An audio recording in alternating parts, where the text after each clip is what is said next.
How many of you have ever ridden a horse before? How many of you have ever ridden competitively? Well, I've ridden the horses since I was 4 years old, and I started riding competitively whenever I was 7.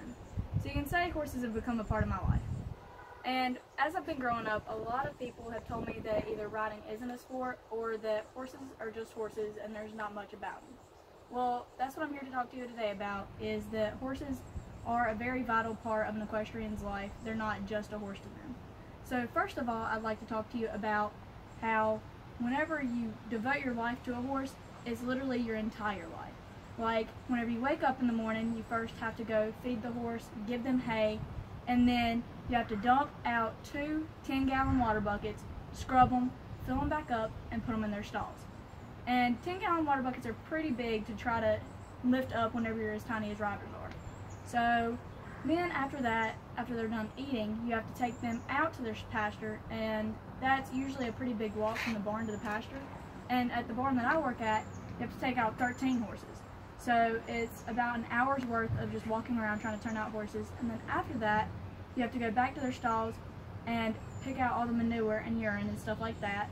And those usually go in 70-quart buckets, which are about this big around and this tall.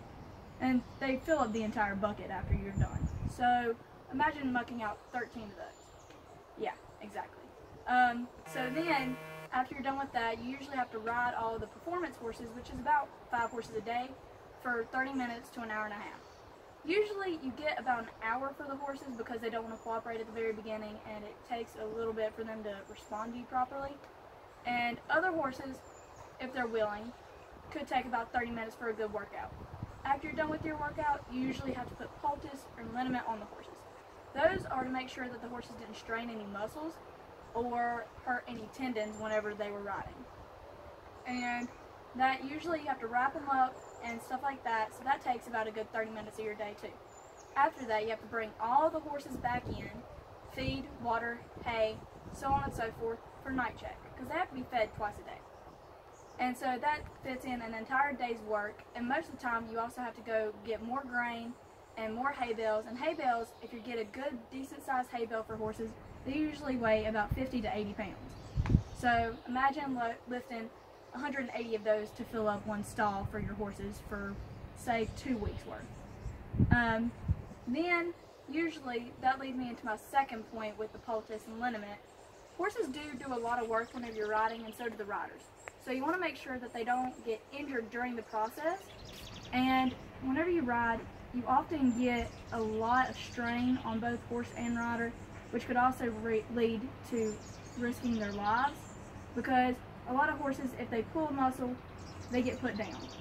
And whenever you're eventing, we try not to do that. We try to let them work through it.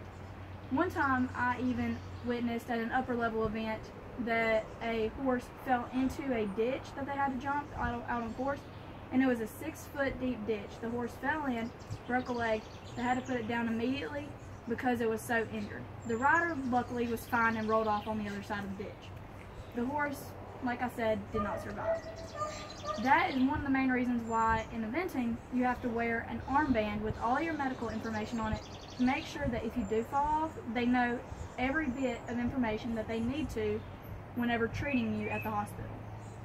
I've actually witnessed them put up tents around every single rider that falls off at the upper level events because they don't want the audience to witness how bad it is.